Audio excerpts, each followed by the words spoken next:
这就是狄之训给你的羽龙剑呀，跟你一样没用的东西。我今日定要将你缉拿归案。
阿弟，你就这么点能耐啊？你要是再不使出全力，我就去割了曹安的喉咙。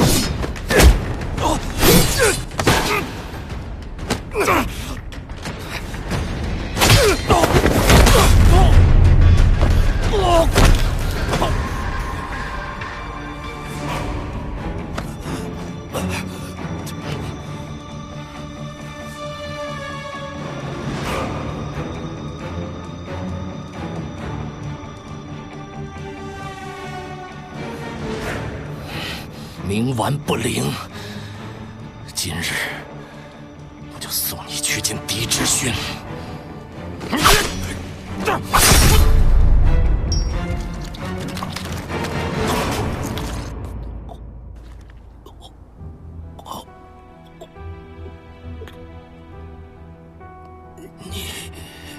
你要抓我，最终把我杀了，你和我到底是谁有罪？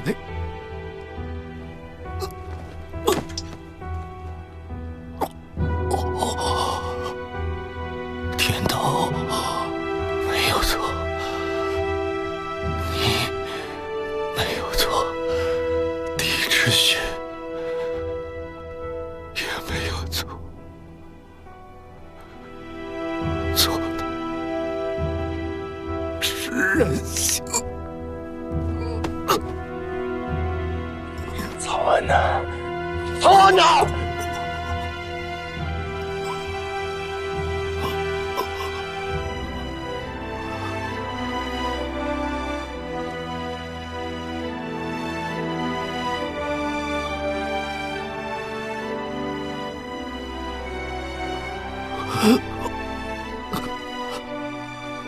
我以为狄家只是我的来路，谁成想也是我的归途。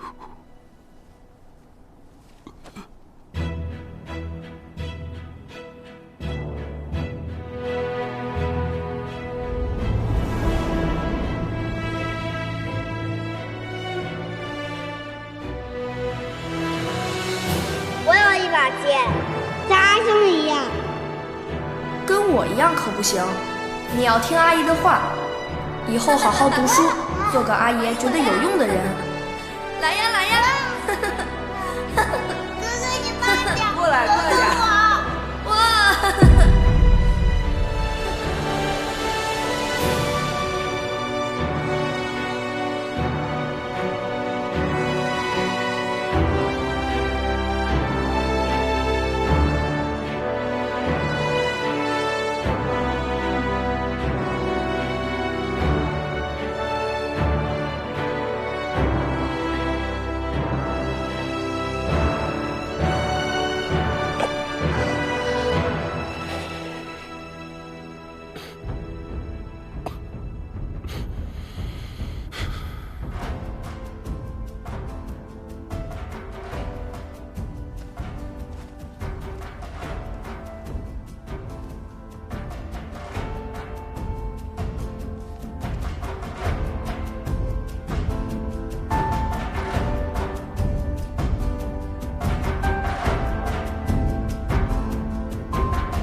州是你的家乡吗？滨州也有一俗：诗近交，以似鸟兽。臣是何恼也？看淡生死肉身，这是公职之间的意见。家乡，在这只字片语中，只是我回忆的地方。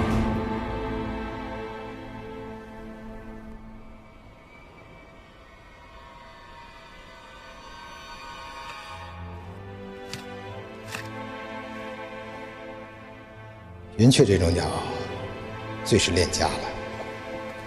无论它被人带到什么地方，它都会想尽一切办法回到自己的家。若我们把它医治好了，它便一定能回家。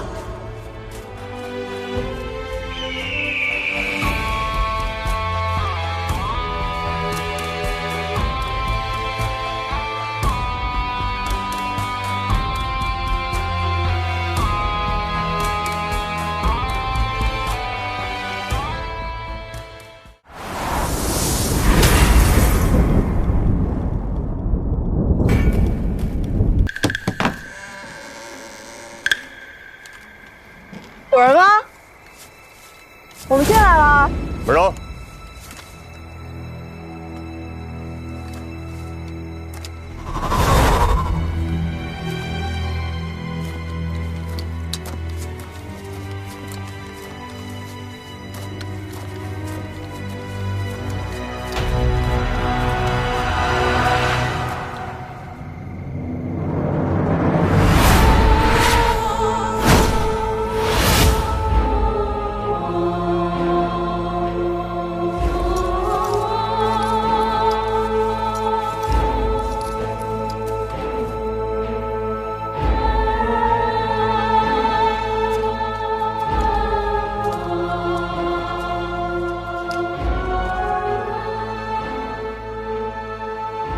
要不会吓人吧？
像了。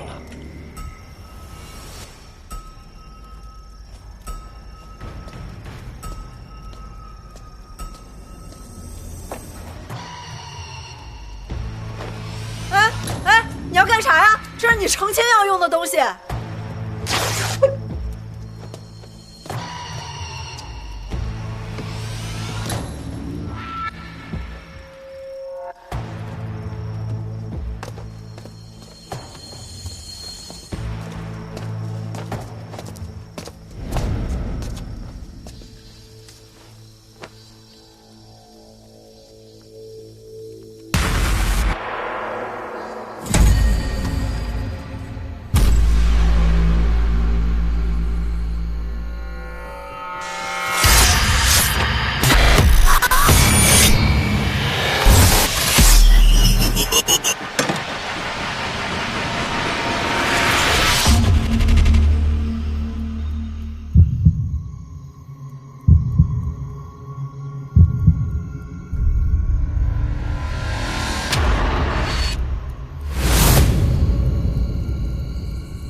皇娘子的琴啊！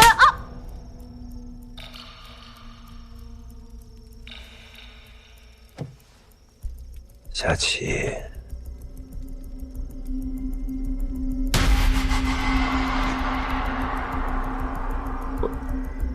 不会啊，我可以教你啊。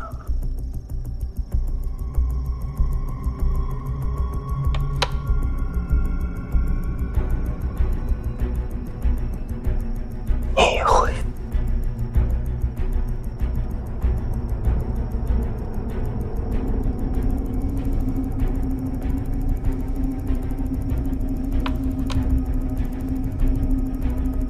这么小，什么时候算个头啊？不是这样，按我说的来，吧。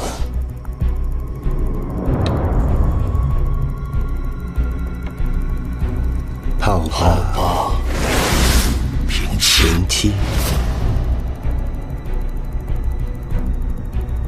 泡二平五，炮二平五，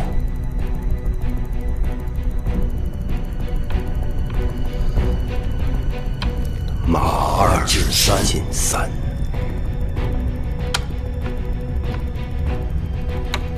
马八进九，卒进一，车九平八，车一进一。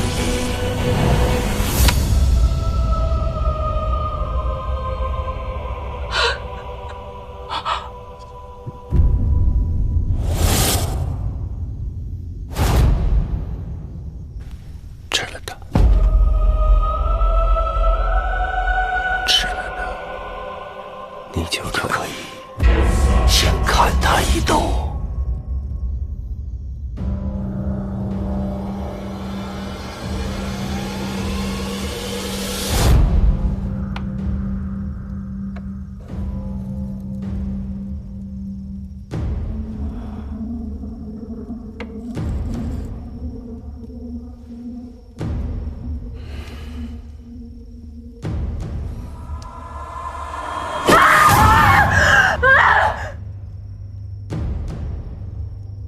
你爱他，所以你舍不得先看他。可以，那我就会把你们的手指头一根一根的砍下来，直到你们流血而亡。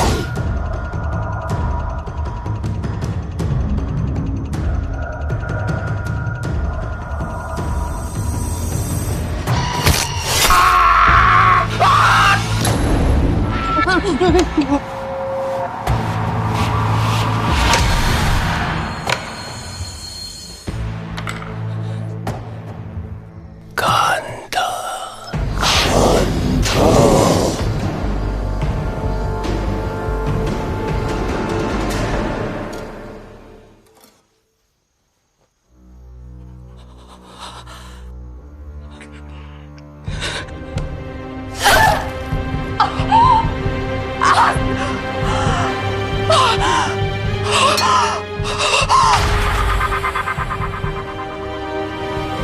这回该你了。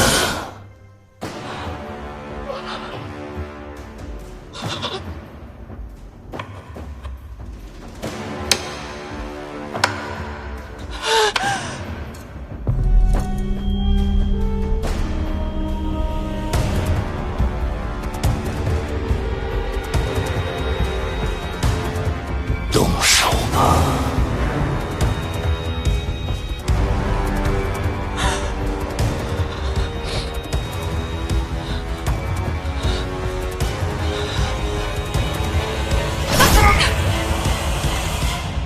很好，你们相爱，谁都下不去手。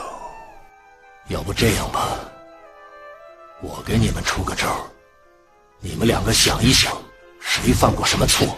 比如说，你娘子跟城西的王生眉来眼去；比如说，在洞房前一夜，你相公在妓院侠妓喝酒，这样一盘棋，你们会不会下得更好啊？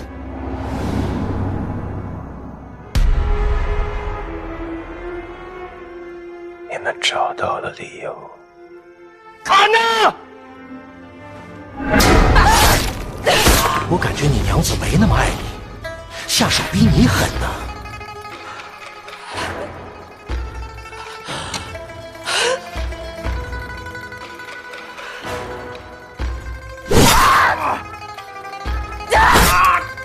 然后你们杀红了眼，然后你杀了他。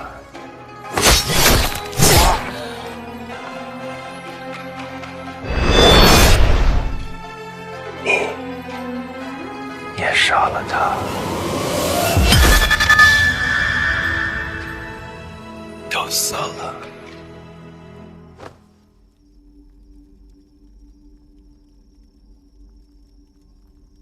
然后我就挖出了你们的心，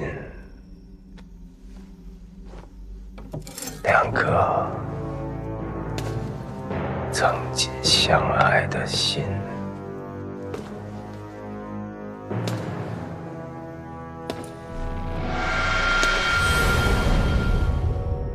这就是这个案子的真相了。林府，洪执事请您去一趟。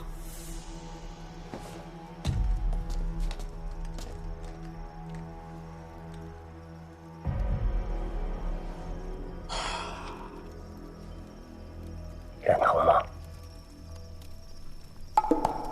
他不会再回来了吧？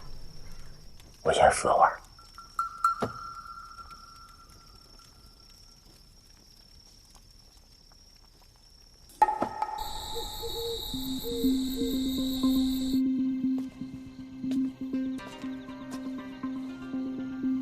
回啊，看这个死者的这个耳环做工精巧，用料讲究，不像是死者的东西啊。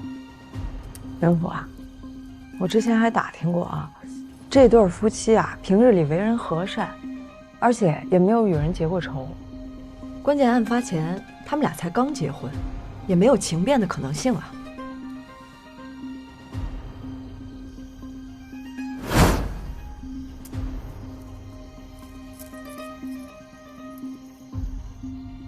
死者生前没有耳洞，这耳坠是被生生的给摁进去的。去查查耳坠来历。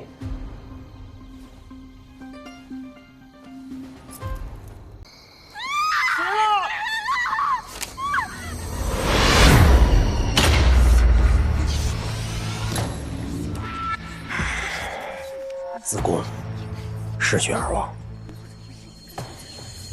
抬走吧。是。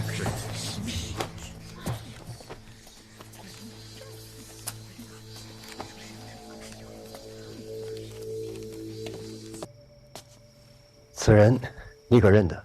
认得，他姓龙，是城里的屠户，也是我们这儿的常客。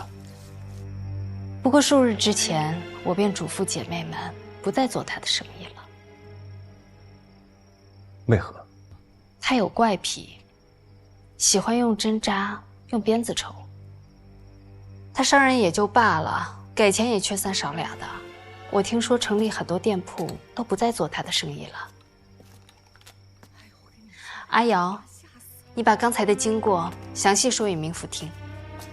我方才在园子里陪客，就见龙屠户他提刀前来，我以为是我们不接他生意，他前来报复。你在哪儿啊？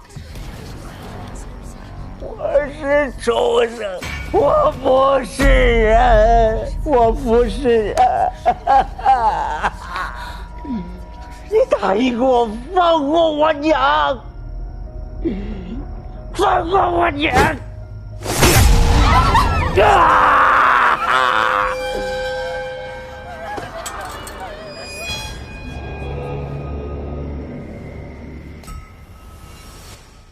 你说他像是在喊话于何人？对，我见他所望方向有异，我便顺着他的目光望过去，在2楼发现了一个人。在哪儿？就在那儿。龙屠户一死，那人就不见了。那个人长什么样子？他披着个斗篷，又戴着面具，我没看清。面具？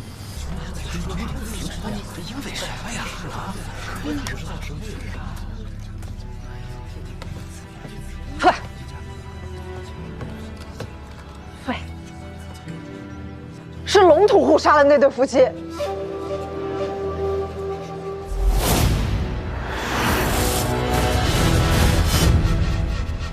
你看这些吊牌上的字儿，这写的什么玩意儿啊？还不如我呢。连你都不如，他能教得了那对夫妻玩象戏？那这心子、这刀都在这儿摆着呢，这可是物证。物证也有可能是别人放到这儿的。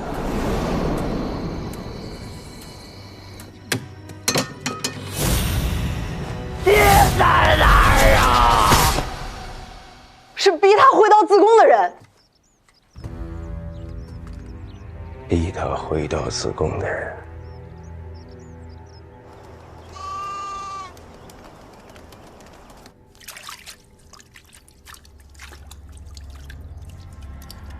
瞧这个屠户的模样，这纸人不像是他做的。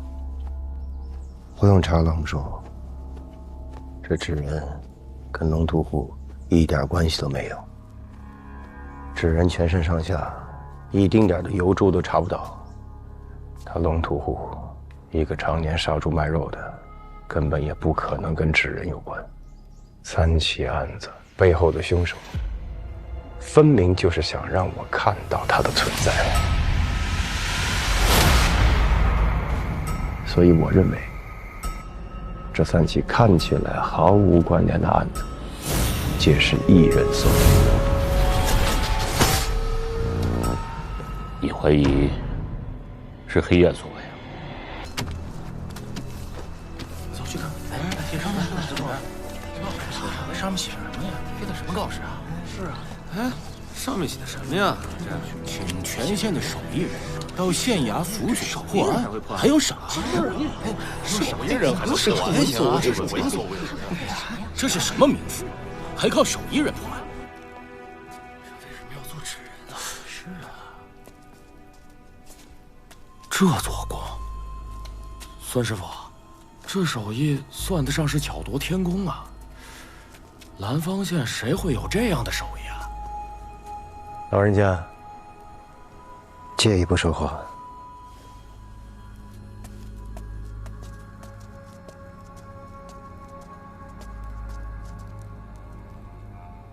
各位，前厅领赏吧。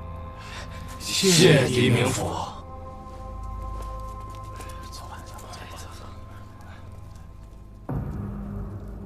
您知道这纸人是谁做的？明府，这东西谁做的，我是确实不知道，只觉得这纸人相貌眼熟。不过这纸人也不是画像，不会照着谁来做，应该只是巧合吧。像谁？像萧记染坊掌柜的女儿纯玉。您可知道她现在人在何处？嗨，已经失踪很多年了。明府那时还未来兰芳县呢。谢了，前厅领赏去吧。多谢明府。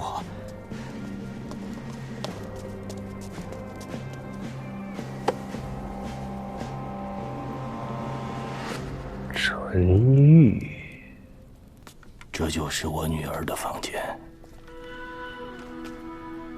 这么多年，虽然没有人住，但是还是跟以前一模一样。这副耳环价值不菲。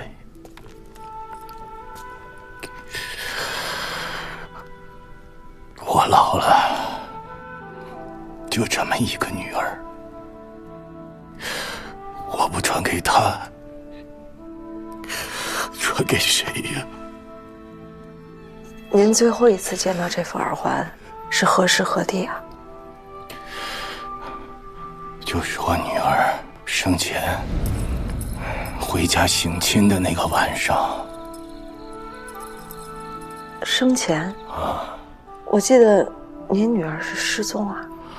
说是失踪了，只是还没有找到她的尸骨，实则早就被楚磊那小子给杀了。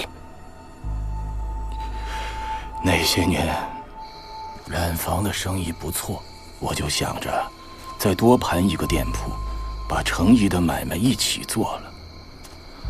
春玉别出心裁，做了些纸人。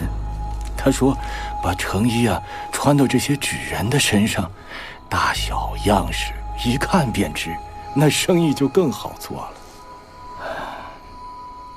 他从小心灵手巧，那些纸人全城都没有人能扎得出来呀。唉，可我的生意还没弄出个样子，春雨就没了。肖掌柜，纯玉当年的事儿，您再给细说说呗。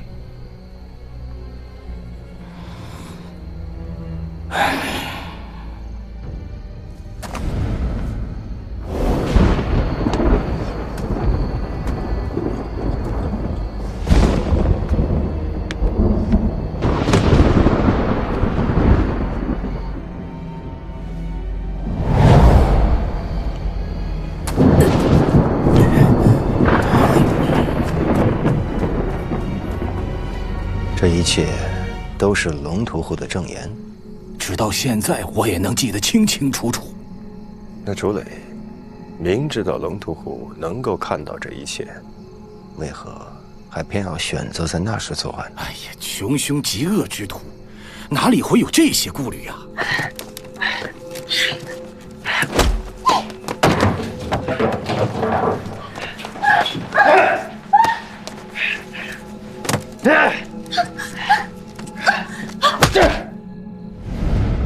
你说的这些都是你亲眼看见的？不是。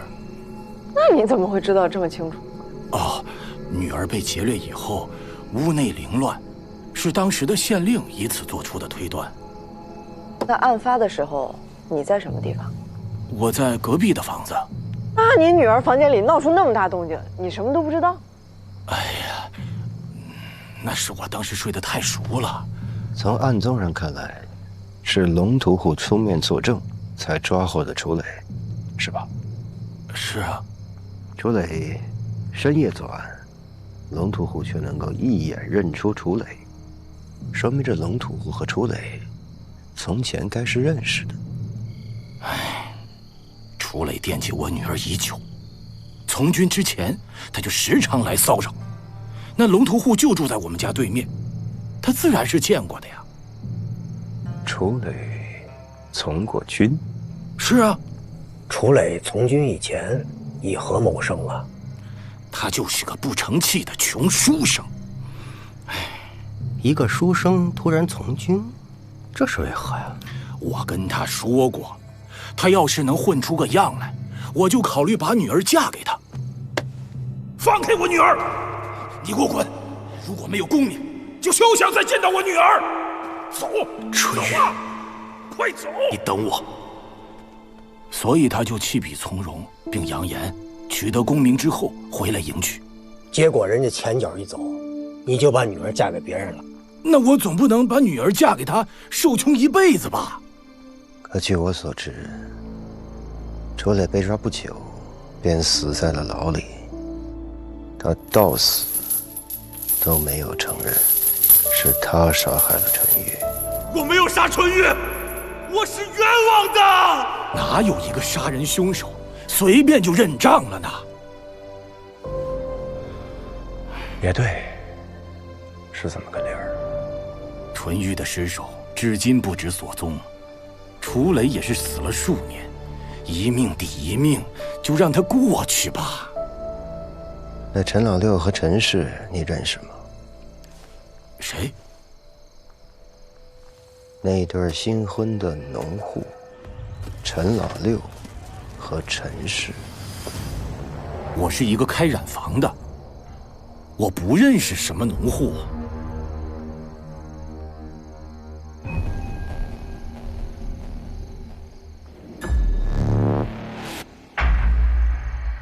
打扰了，欢迎。哎呀，你看，这是永辉县1年征兵的名帖。林帆给楚磊收尸的原因都在这儿，他们是同年入伍的士卒。林帆，我刚才说那个石匠，也叫林帆。他就是林帆。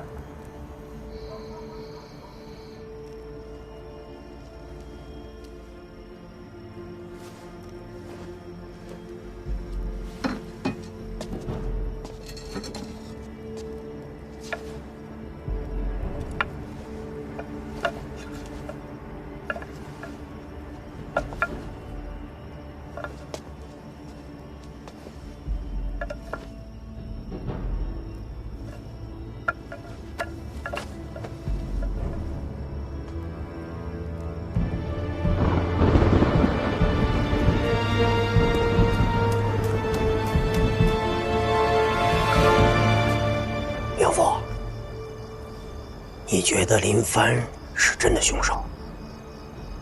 尚无定论。你说会不会林帆因为同袍之谊连杀3人呢？找个什么把肉肠包起来吧。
杀得了我，我命大。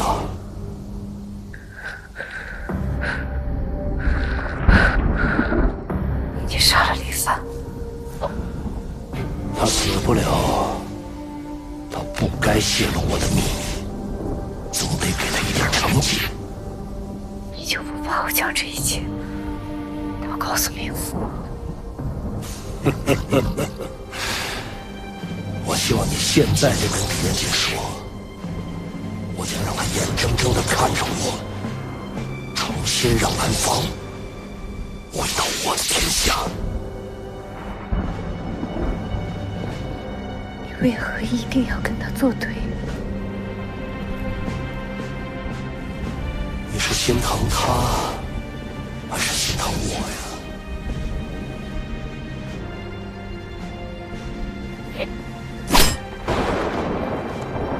你还记得我教你的并州小调吗？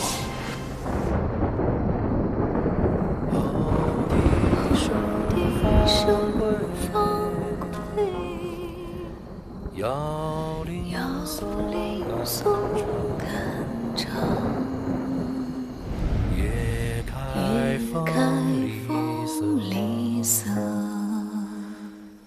画图月中光。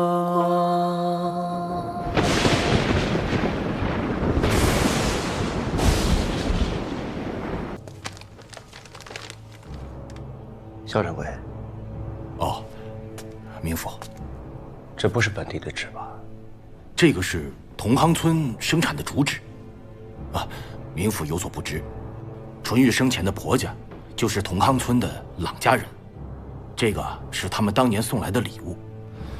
纯玉出事以后，由于生死不明，他们便一纸休书，把纯玉给休了。从此我们两家再无来往。是我大意了，我竟然忘了纯玉的婆家。去东康村。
他们看起来像是自相残杀，难道他们也是被胁迫的吗？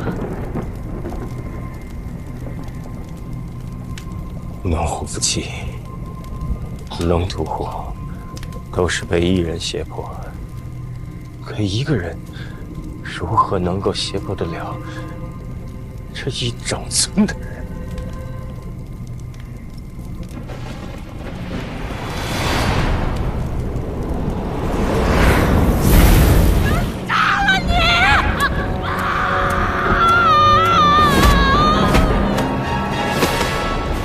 是何人？我杀了他，我要杀了他！贪嗔痴恶爱欲恨，吃了，应验了。杀了他！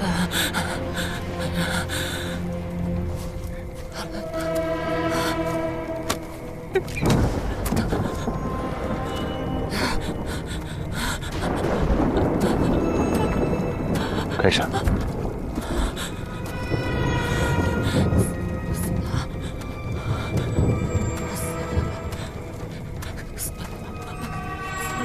死了，都死了。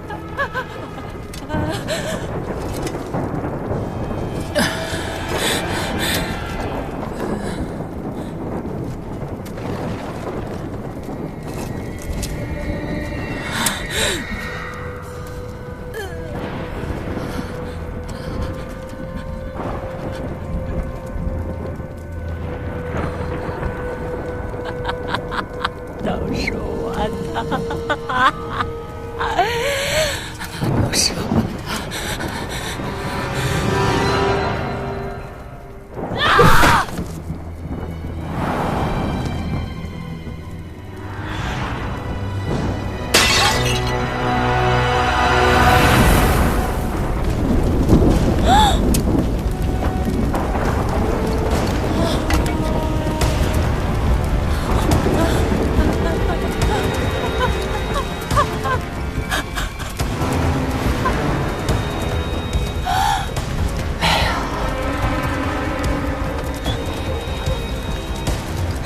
也没有。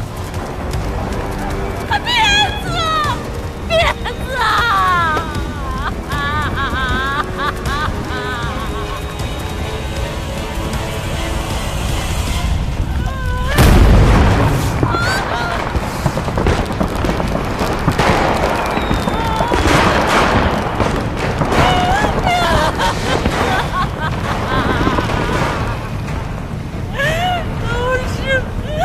都是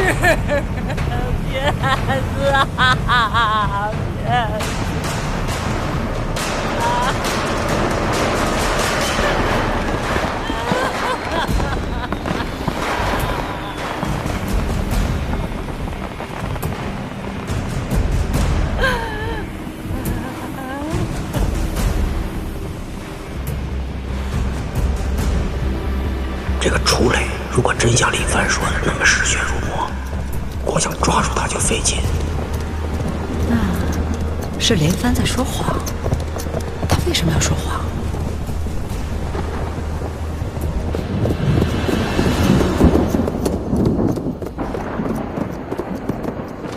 林帆，林帆，林帆。你，无力，无力呢？无力呢？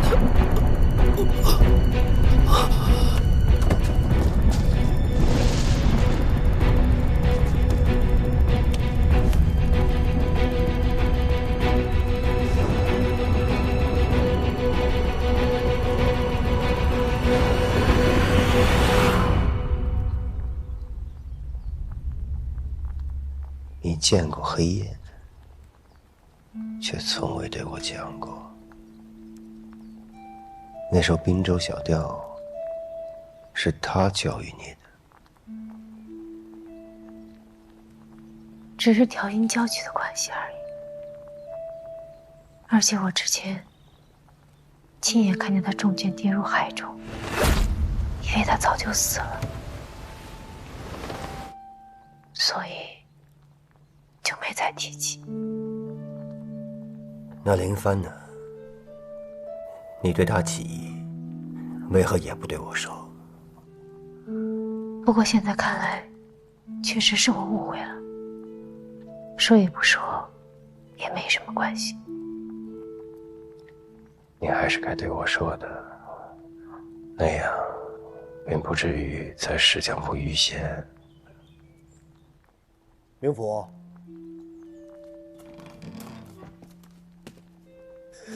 林帆醒了。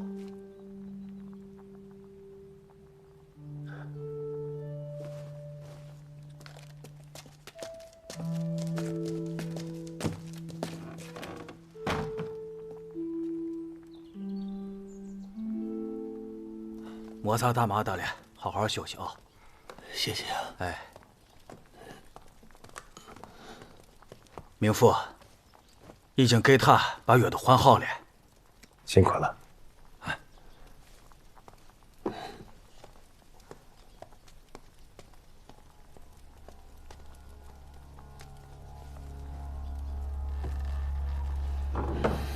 还好。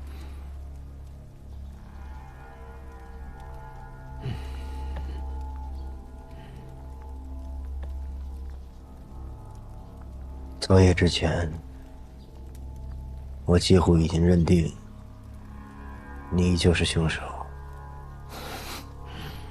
楚磊还活着，他就是黑夜。他在哪儿？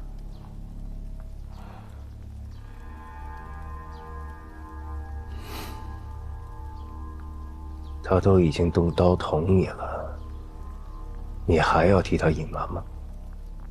我俩是同袍之谊，亲如兄弟。这话是从你明府口中说出来的，你现在让我背叛于他。伸张正义，何来的背叛？什么是正义？不枉杀无辜吗？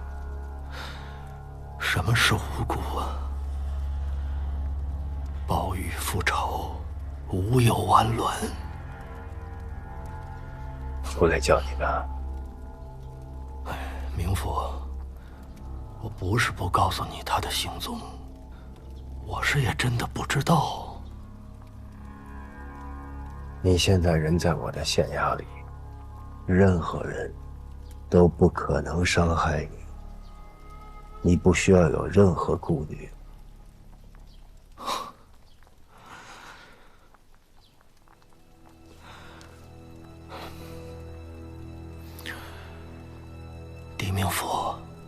自从你找到我的那一刻开始，我就是个将死之人。我的性命就在你跟他的手掌之间。我有什么可顾虑的呀？啊？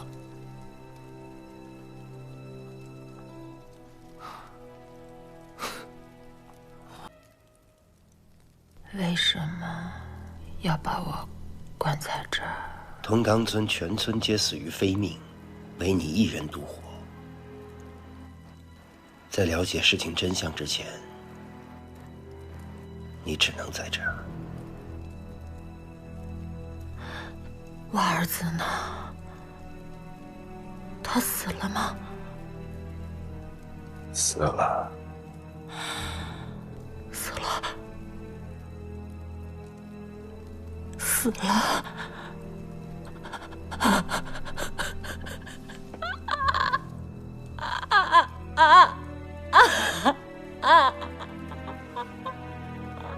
老夫人，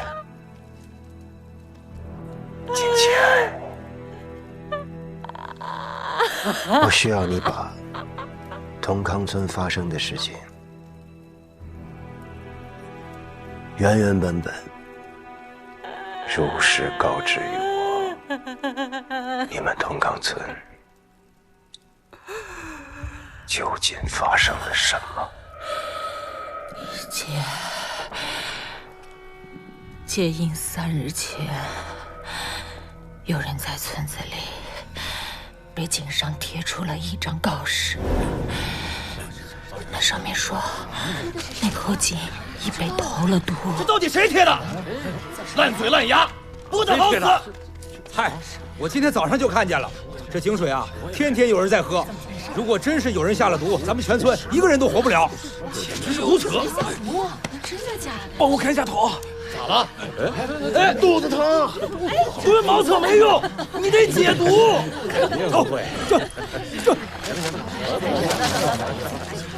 一开始，并没有人相信，都以为是有人故意戏弄大家。然后呢？死了。第2天，能喝。就有人毒发身亡。怎么了？他中毒了！真的中毒了！这水真的有毒！怎么办？之后，有人发现了一张新的告示，那告示上说，村里树桩上有个瓦罐，那里面有解药的线索。解药？灌存解药之线索，2日后村内若半数人定，均自获救；若超其半，则无解之法。这怎么干什么？你干什么？我等不了了，我要取解药。有解药只够村子里1半的人能活，你让我们怎么办？你让我们怎么办？我从一开始就是想让你们自相残杀。到了第3日头上，有人就打起了那瓦罐的主意。人们各自心怀意见，形同陌路，但每个人都想先人一步，一探那瓦罐的究竟。后来有人夜里冒险，偷偷想去拿下那瓦罐，以保身家性命。但谁知，早已有人埋伏在那周围许久，等待时机。哎，干嘛呢？闻讯赶来的人越来越多，3日的期限马上就要结束，谁也不想当那将死的半数人啊！人们就开始猜忌，僵持对峙，对生的渴望，终于把每个人都变成了恶魔。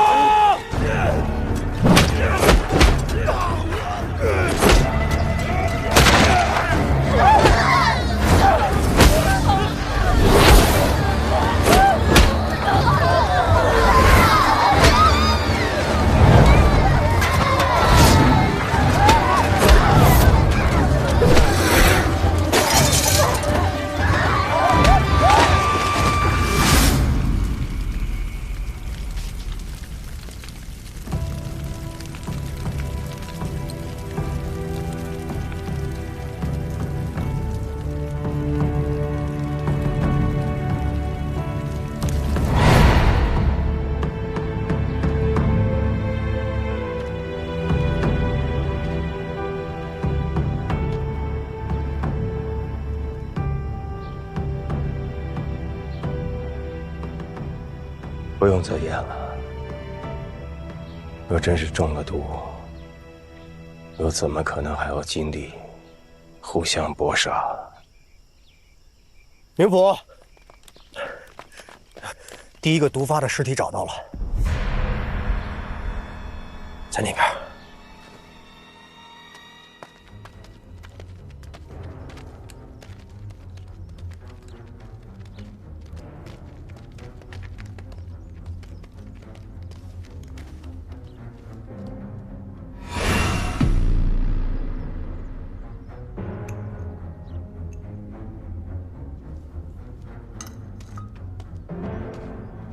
怀英，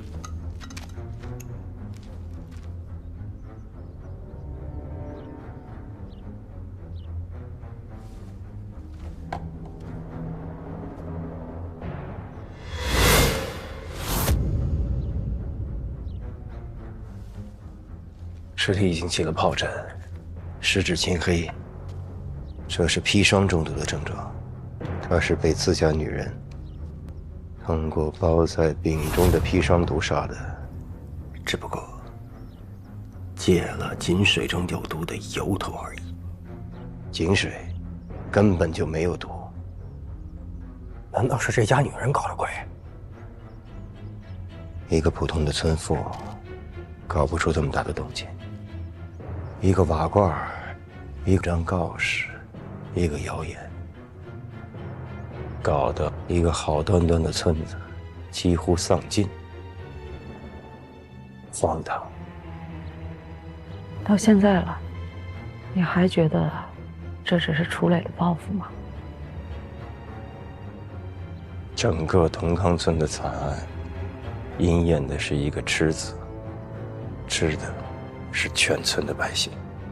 楚磊就是黑岩，他已经大大的超出了报复杀人的范畴，他要的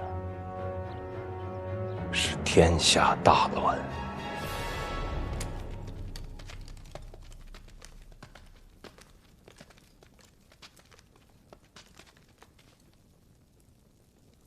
郎夫人，纯玉，听说过吗？萧姬、染坊掌柜的女儿，曾跟我儿子有所婚配，突然消失了，我们便退了婚。楚磊，听说过吗？如果我说同康村的事情是有人要向你们郎家寻仇，你信吗？什么？你再说一遍。为什么？啊？为什么？为什么呀？是谁要向我寻仇啊？谁要向我寻仇啊？为什么？把郎夫人放了，你说在县衙给他找间屋子。是。是谁？为什么呀？我的儿啊！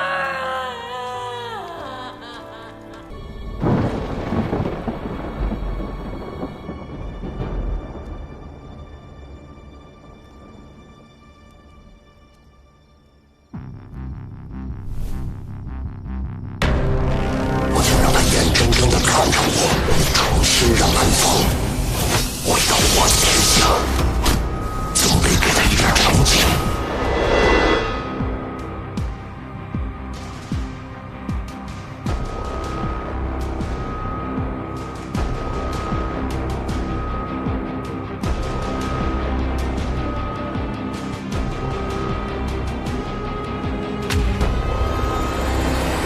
他留下这匕首，是为了示威。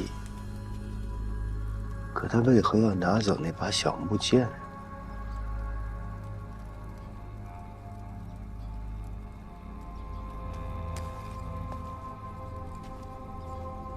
你看看这个，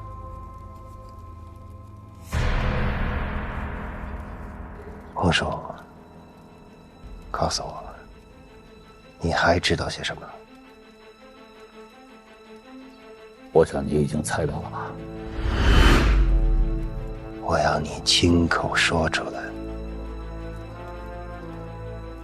黑夜就是你的阿兄。走吧，我会回来的。再回来。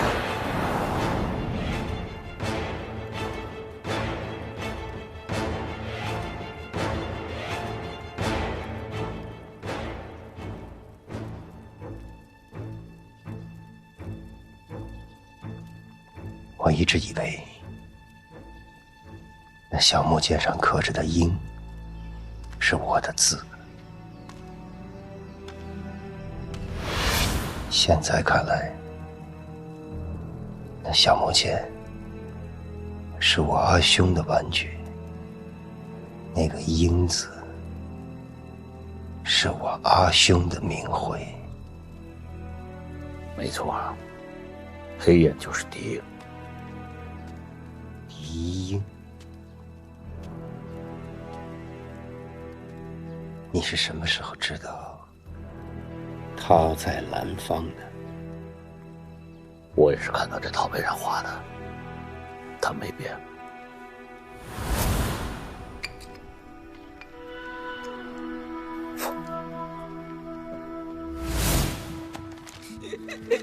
哎，你们俩慢点跑，别摔着了。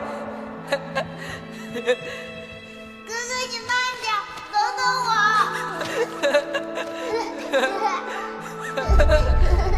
过来，快点。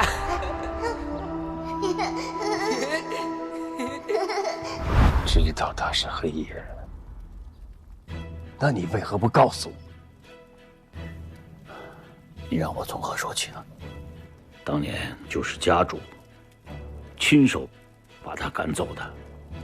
是阿爷。楚磊如果真的是你阿兄的话，你们兄弟会相残吗？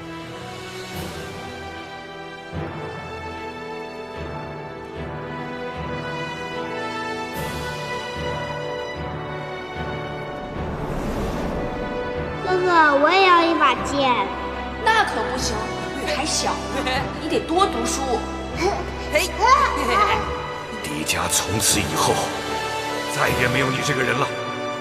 走吧。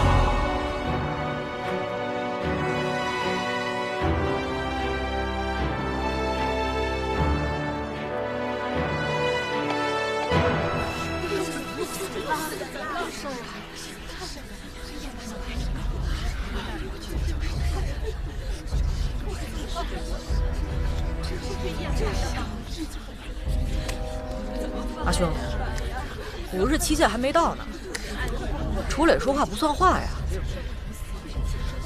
刀口杂乱，应该不止一个人干的。凶手也许不是楚磊，不是楚磊，那还能是谁？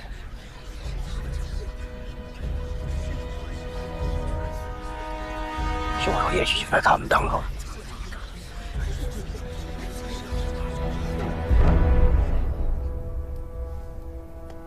明府，这4人已招供，人是他们杀的。报上你们的姓名、职业。陈泰，草民王柳，孟琪，韩芳。我是城东开茶馆的。孟琪是备考的书生，王柳是打铁的，陈泰是药房伙计。你们可认罪？人是我们杀的。为什么？不为财，不为报酬，无怨无仇，只为活命。那死去的2人，对你们的性命有何威胁？那副黑暗的告书上写得明明白白：5日之内，一旦蓝方城有1人擅自离城，则随便选1人杀之；有2人擅自离城，则随便选2人杀之。那日他2人妄图擅自离城，被我们发现。想好了不要啊？是把自后毒杀，就要自食毒身。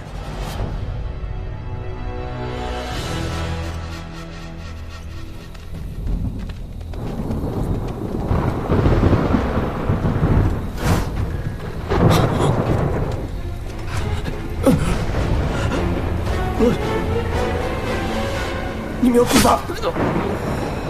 杀人了！你们跑了，却不顾全城人的死活。他们2人一走了之，无牵无挂，可我们的妻儿老小全在这儿，我们能去哪儿？更何况，他们一走，这全城的百姓不知道谁要遭殃。我们这样做，何罪之有？是啊，对，我们没有罪。荒唐！如此黑白不分，是非不辨。孟琪，你是个读书人啊！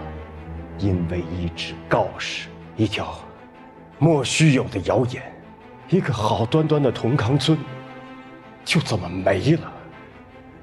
现在，又是一张告示，蓝方也要步其后尘吗？我问你，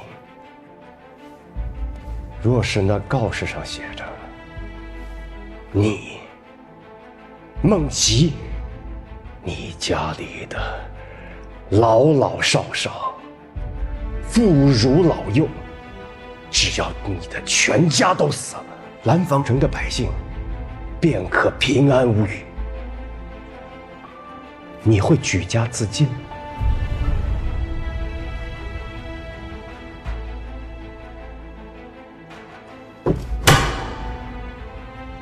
回答我。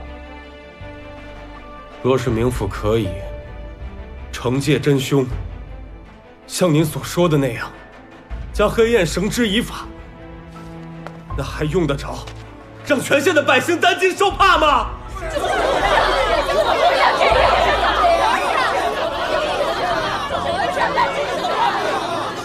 大先生，我们是为了城中的百姓。快走！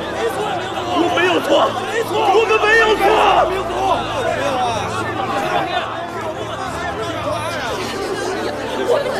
宁府，让他们全员到场，轮番巡街，绝不允许再发生这样的事情。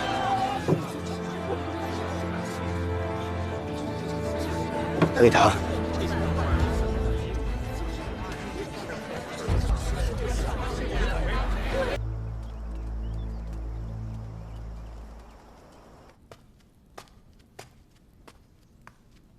怀英啊，你这是在干嘛呀？啊！我还在想陈玉的案子。现在，陈老六夫妻被杀了，龙屠户被杀一案，还有同康村的整个惨案，咱们都算是查清楚了。只有这纯玉一案，我现在始终有一点没想明白。楚磊已经对林帆动手了，对其施以惩戒。若这纯玉真是楚磊所杀，那么问题就来了，他为何要在10年之后才开始下手报复？纯玉一案是这整个一系列事件的开端，陈老六夫妻被杀案、龙屠户一案、同康村惨案，对应的便是爱、恨、欲、痴，以及整个蓝方城的5日之期，对应的便是贪。那这嗔和恶，他出来又会如何表现？我们现在一味的见招拆招，只会处处落于下风。我若是不能将纯欲一案弄清楚，我什么也干不了。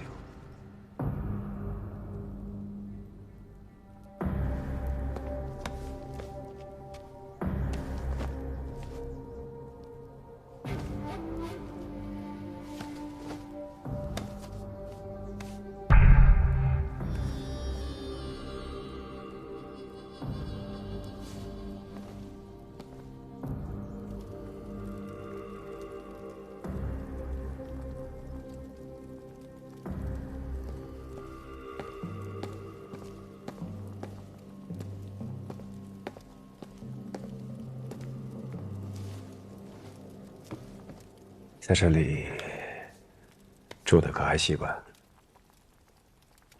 等死而已，在哪里都一样。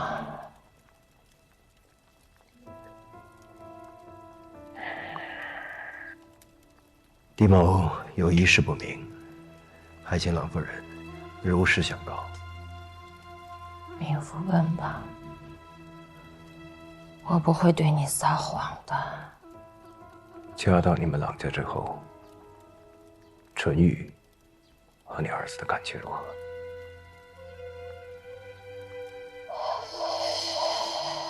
感情不和。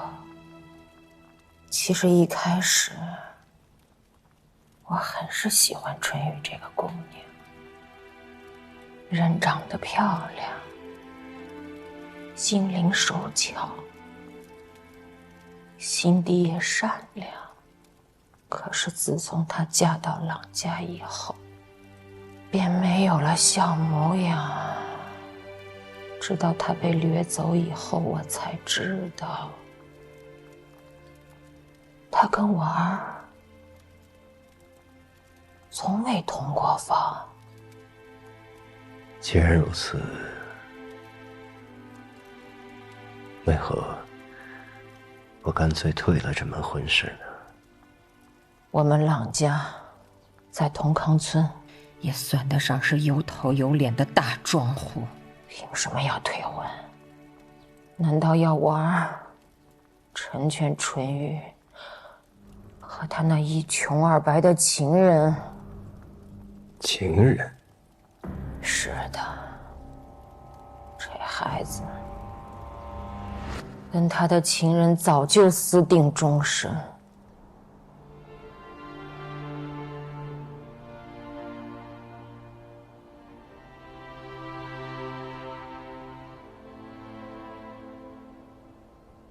只是他的父亲萧记染坊的掌柜从中作梗，才不得婚配的。放开我女儿！你给我滚！我告诉你，如果没有功名，就休想再见到我女儿！你给我滚！你看我！你等我。走！出来！别走！走！出来！出来！别跟我走！出来！可是我之前问你的时候，你不是说你没有听说过楚磊吗？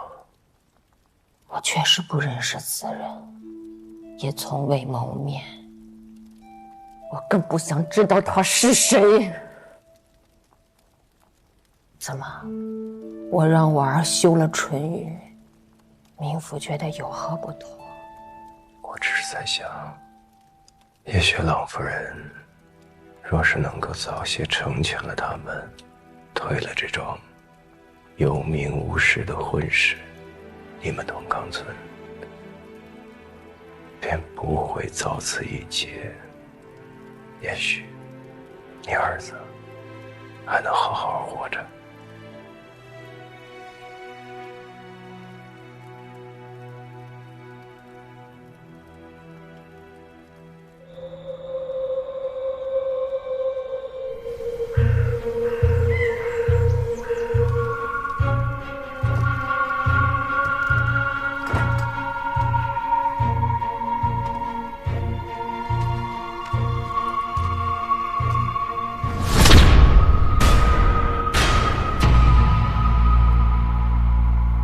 这便是那天晚上的真相。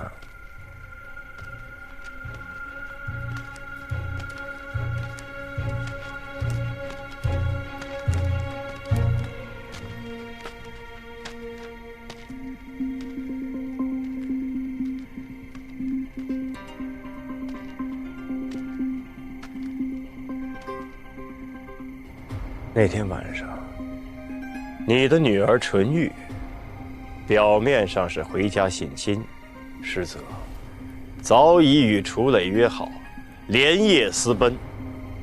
楚磊便是经由此处进入到纯玉的卧室，与其相会。楚磊攀爬途中，突遇醉酒归家的龙屠户经过。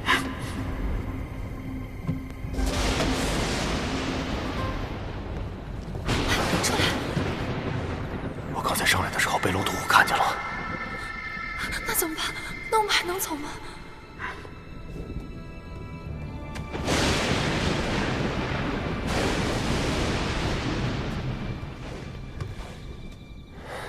也不一定是坏事。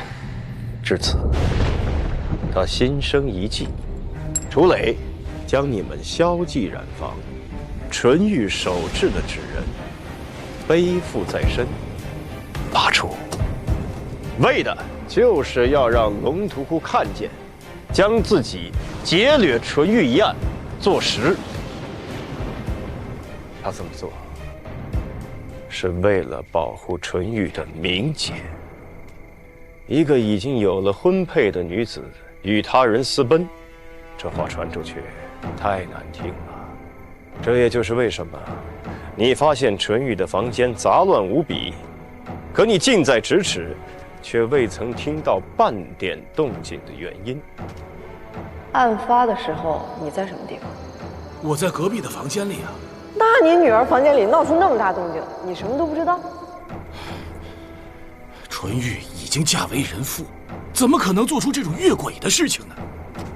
明府，你可不能毁了我女儿的清白呀！萧掌柜啊，萧掌柜，你可知道，纯玉嫁入朗家之后，从未与她的丈夫圆过房。啊，你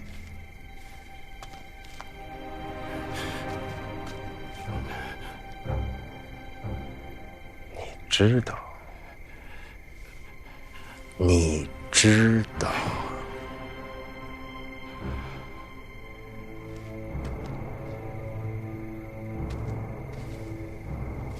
那还有一点，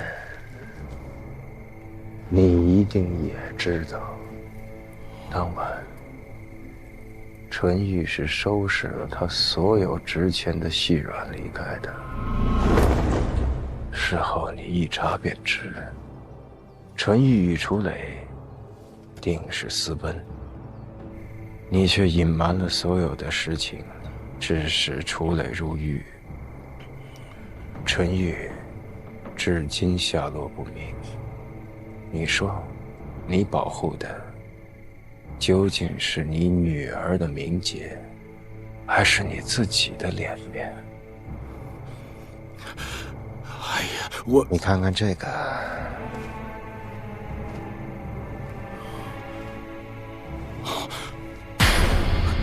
纯玉，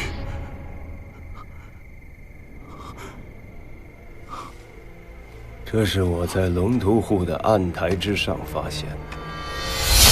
当晚，龙屠户无意中看到了萧记染坊2楼的人影，识破了楚磊的计谋。于是，心生歹念。当纯玉看到他熄了灯，便带着包袱，按照事先约定好的，悄悄地出了门。这时，龙屠户见左右无人，扑向纯玉，将他拉进自己的肉铺。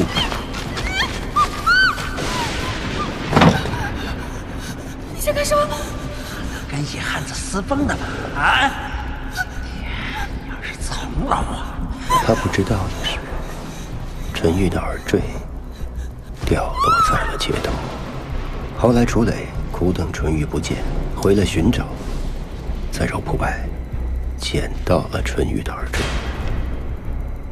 可出事后，却被龙屠户反咬一口，在你萧掌柜的推波助澜之下，楚磊入狱。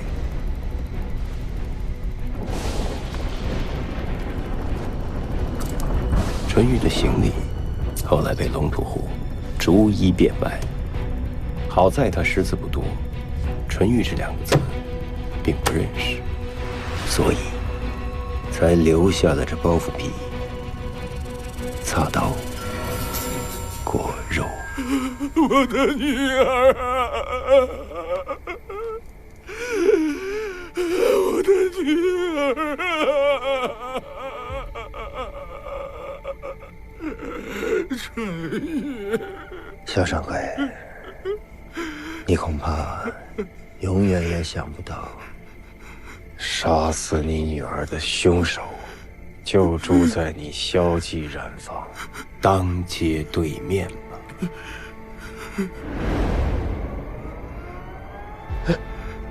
萧掌柜，你刻意瞒报，导致真凶逍遥法外，好人不得好死。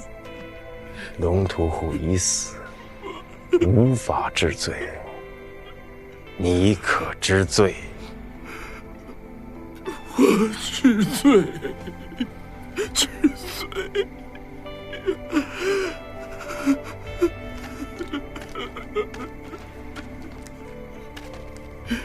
带走。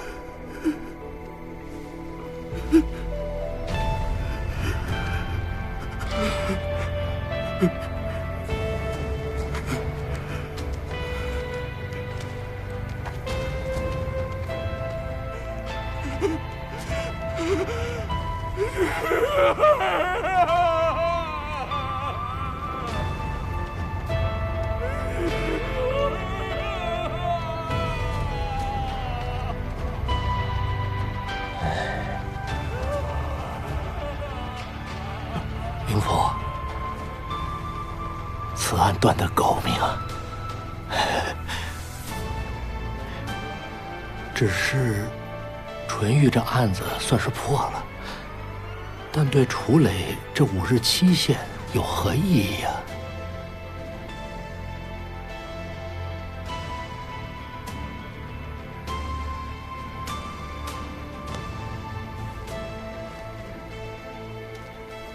案子得一件一件的破，这5日之期嘛，就一天一天的过吧。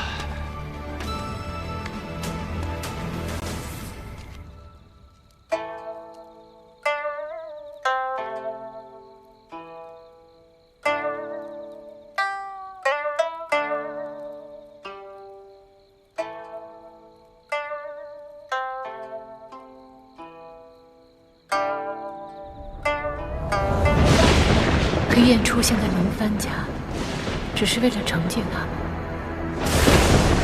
你杀了林帆，他不该泄露我的秘密，总得给他一点惩罚。黑燕杀死一个人易如反掌，留他活口到底为什么？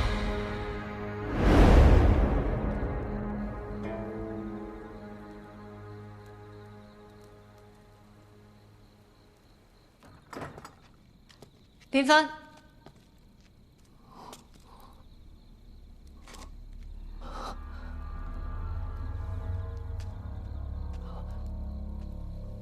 曹娘子，刚才路过，听您在弹琴，我就忍不住多听了一会儿。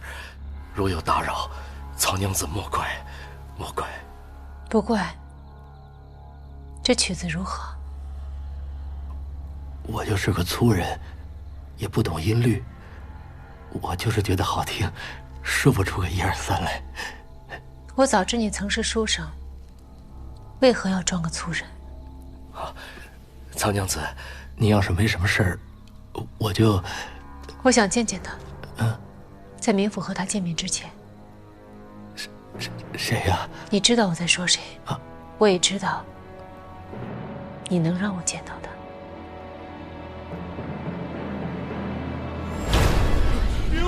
我们知错了，知错住嘴！尔等滥杀无辜，论律当斩。本官已上报刑部，一切依大唐律论处。今日已是黑宴5日之期的最后一日。本官知道，诸位都害怕黑宴，大家都有意闻刺黑宴标识。本官无能，到现在也不知道黑宴究竟是何人，到现在也不知道黑宴到底想干什么。各位害怕黑宴，本官理解。黑宴的告示上说了，凡是没有闻此黑宴标识之人，都会死。那么好，就由县衙出面，为各位都准备上一块绘有黑焰标识的条幅。那么诸位就都是黑焰了，黑焰便不能够滥杀无辜，不能够再宰杀每一个已是黑焰的人。从今日起，我兰芳全县便只有狄仁杰一人没有黑焰标识。他要杀，便来杀我狄仁杰好了。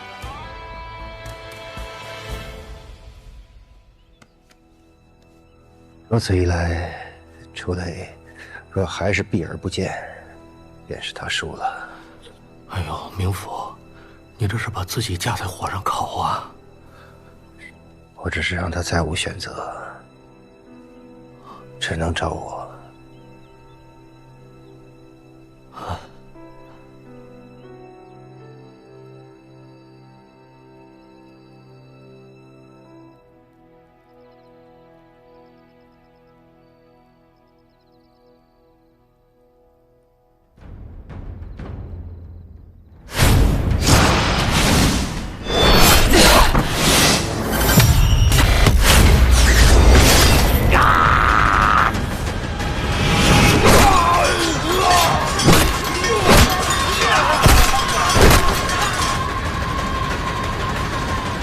藤康村被屠了寸了，仅一人幸免。他还是下手了，就是因为郎家人娶了纯玉。他绝不仅仅只是为了报这一点私仇。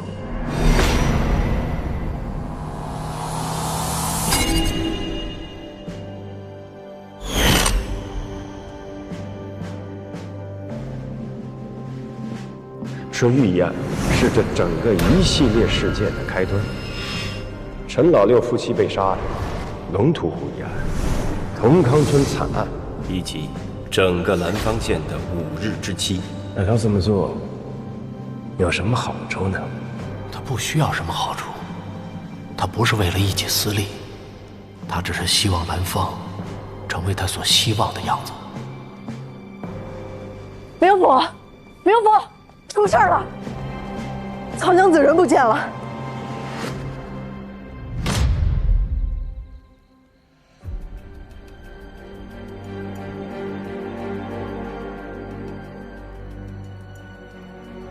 明府，门口的衙役说，曹娘子大概1个时辰之前就离开了。他怎么不早说啊？可能曹娘子平时也经常外出，他们没觉得有什么异常吧？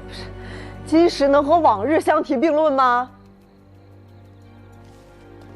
回应，他这信想说什么？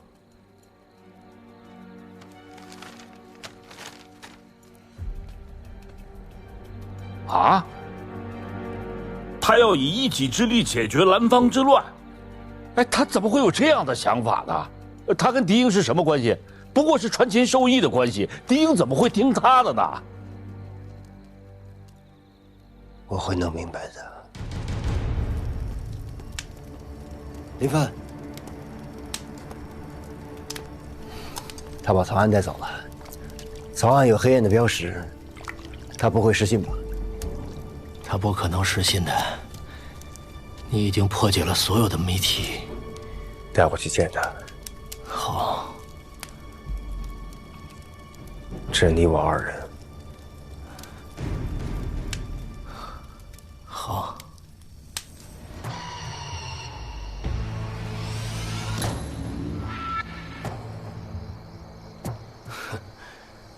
你就不怕这是个陷阱？有你在，我不怕。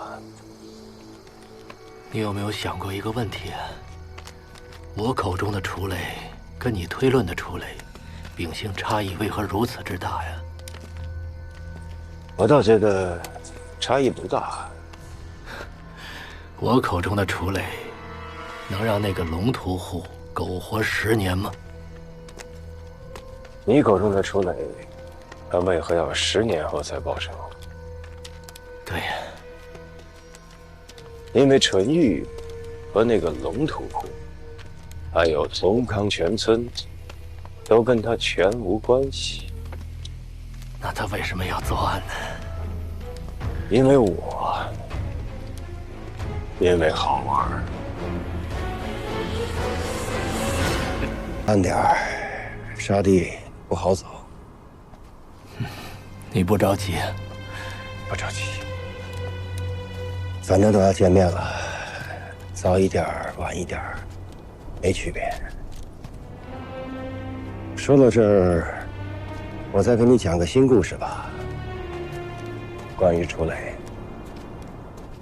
他从小叛逆，后来又结识了一群跟他一样叛逆的人，他们都是罪人，他们毫无怜悯之心，他们用疯狂的杀戮来磨练自己的意志和内心。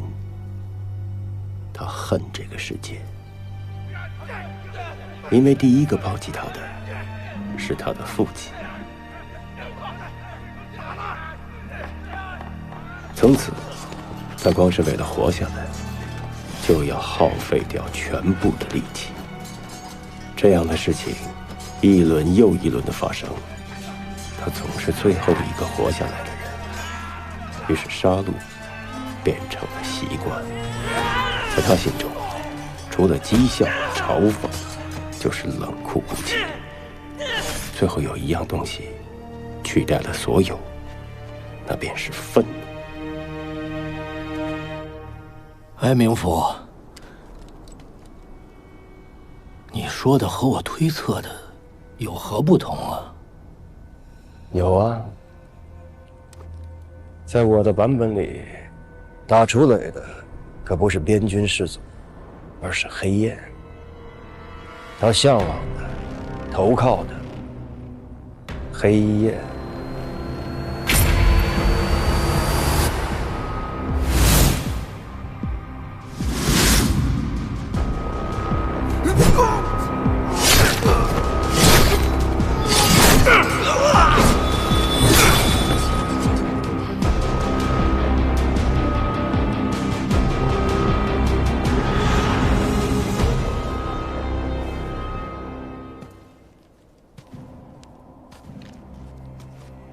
什么时候发现的？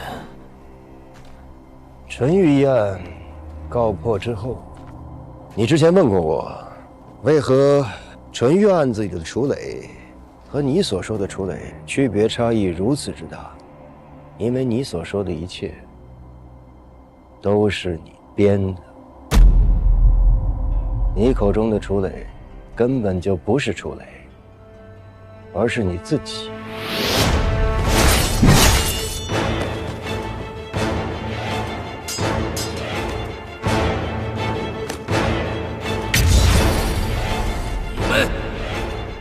不是人，是草芥。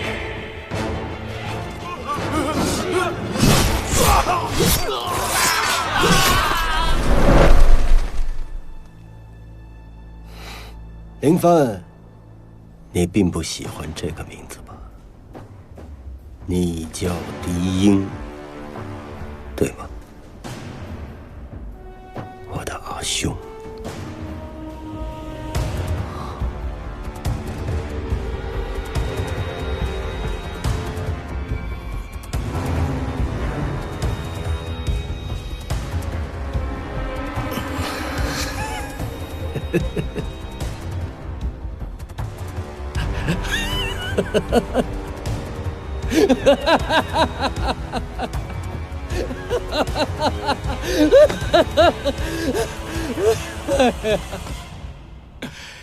哎，都被你猜对了，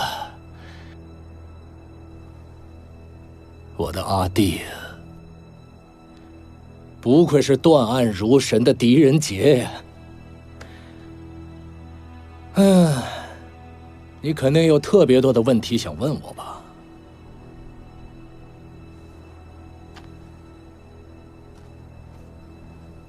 林帆是谁？林帆不重要，他就是我杀过的一个无名小卒。叫什么名字？黑燕不杀无名之辈。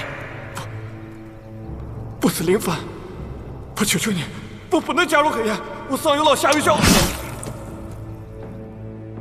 那楚磊呢？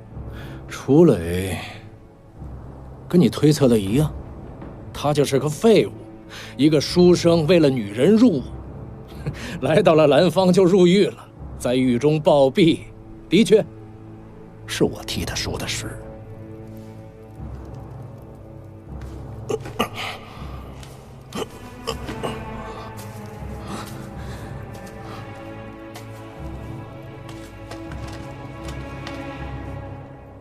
为什么？为什么？我想成为林帆呀，我替他受了尸，我就是林帆了。他们两个人之间好与坏已经不重要了，时间这么久了，空口无凭，我说什么就是什么。哎，不对不对，我这个伤你怎么解释啊？伤是你自己捅的。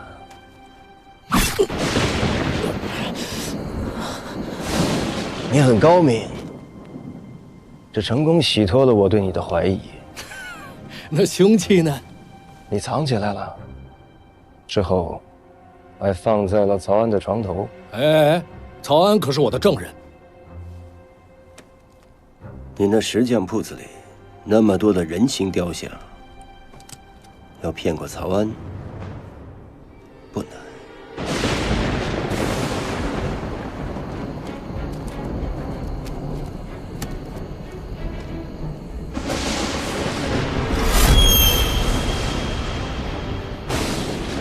林帆，你杀了林帆。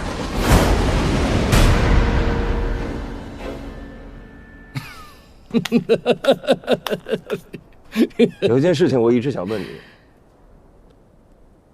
就藏在我的身旁，很有趣吗？啊，那是非常有趣，而且特别的安全。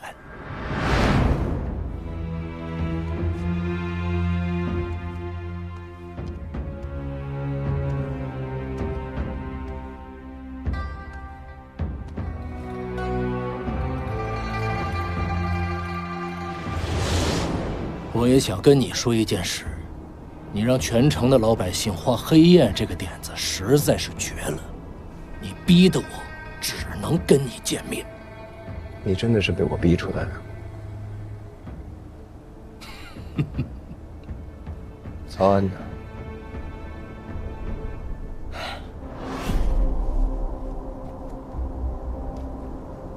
唉，阿弟呀，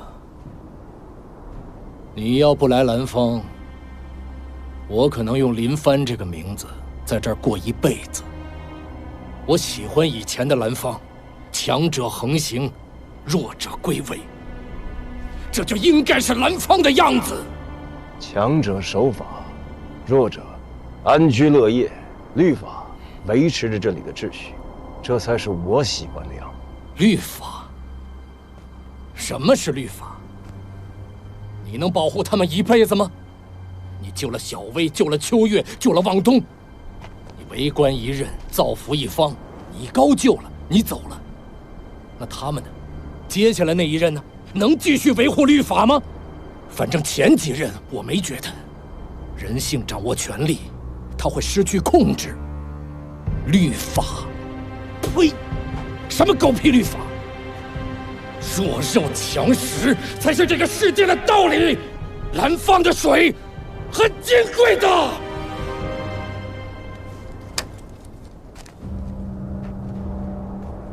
你说的对，阿兄。我来之前，蓝坊是蓝坊；我走之后，蓝坊还是蓝坊。我知道，改变蓝坊很难。我只想尽我的绵薄之力，做一点点什么。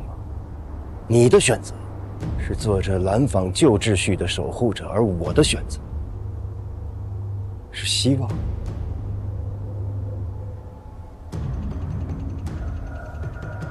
人心有善恶，恶会让人互相残杀，而善才能够让人共处。律法守护的就是人心中的这一份善。狗屁道理，这些都是狄志训教你的狗屁道理。你别管是谁教我的，择善固执，这没有错。你闭嘴吧！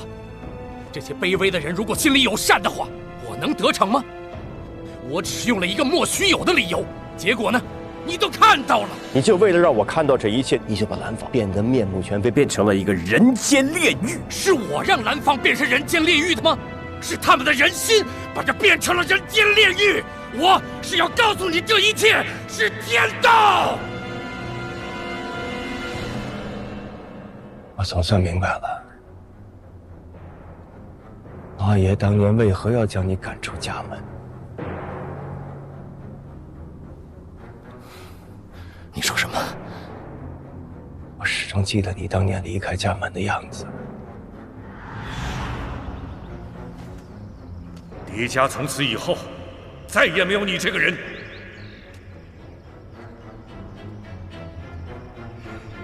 也许只有这样，才能够保他活命。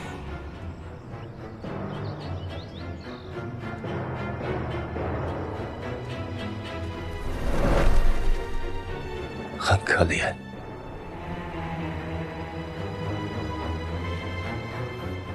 你再说一遍。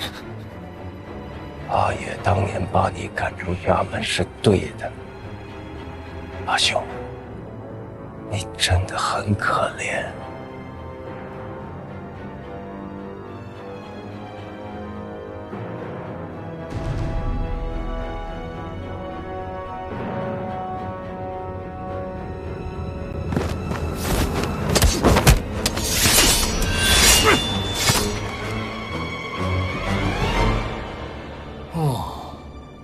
这就是狄之训给你的羽龙剑呀，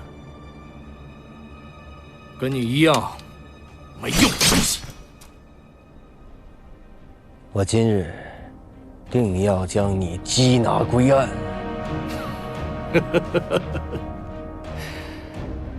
我何罪之有啊？我从未杀过人，身上也没有黑焰的纹身。你一生推崇大唐律法，可大唐律治不了我的罪，你也救不了曹安。要不这样吧，你亲手把我杀了，证明律令无用，岂不妙哉啊？绑架也违法。你怎么知道他不是自愿的呢？对了，他没跟你说我们之前的事吗？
阿弟，你就这么点能耐啊？你要是再不使出全力，我就去割了曹安的喉咙。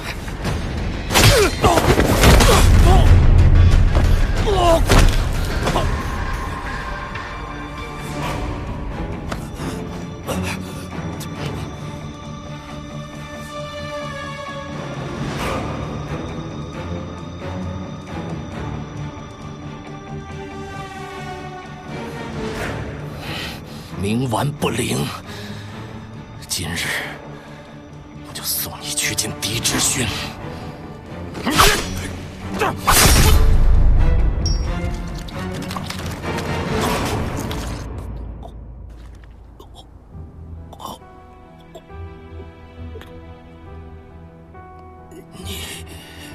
你要抓我，最终把我杀了，你和我到底是谁有罪？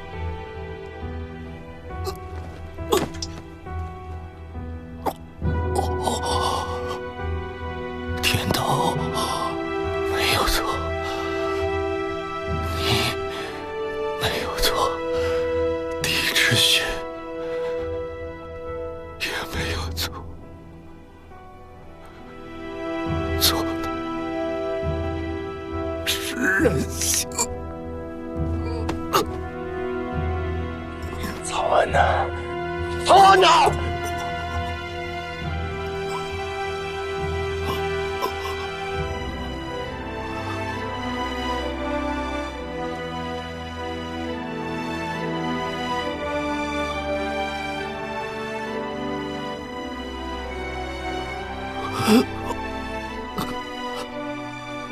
我以为狄家只是我的来路，谁成想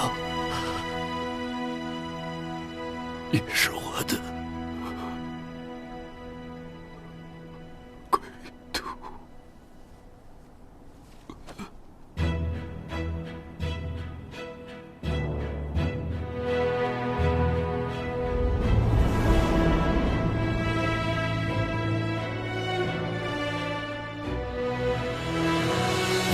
我有一把剑，像阿兄一样。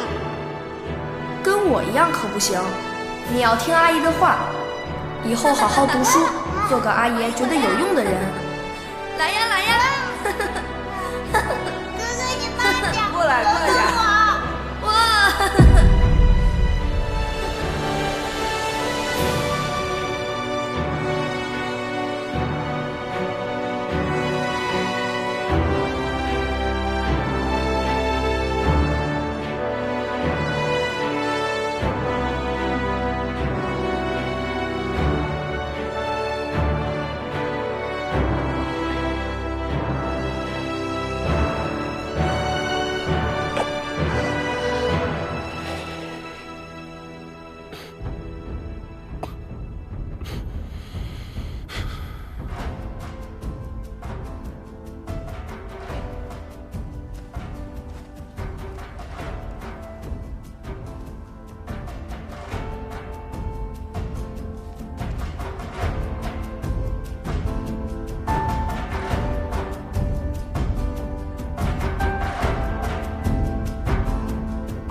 滨州是你的家乡吗？滨州也有一俗：失近交，以似鸟兽。臣是何恼也？看淡生死肉身，这是公职之间的意见。家乡，在这只字片语中，只是我回忆的地方。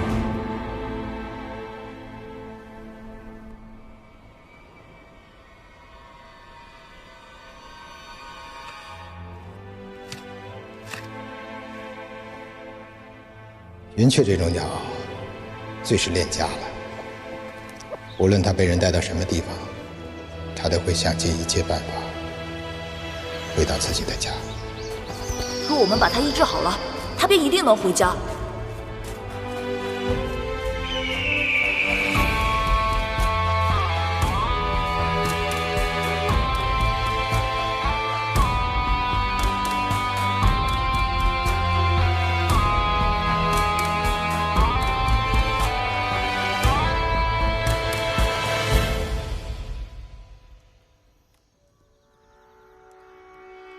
狗屁道理！这些都是狄志勋叫你的狗屁道理，有的理由。是南方的水便是人间炼狱的珍贵的，只能跟你见面。什么狗屁律法？我是要告诉你，这一切是天道。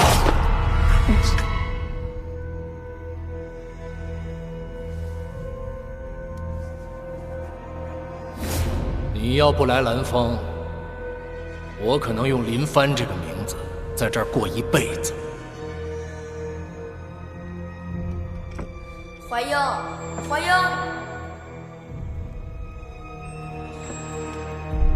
我的剑呢？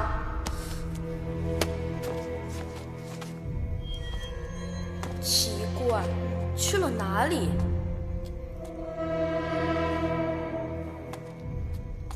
怀英，我问你话呢，我的剑呢？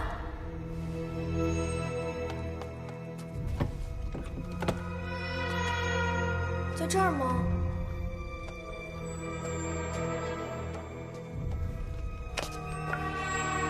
怎么没有呢？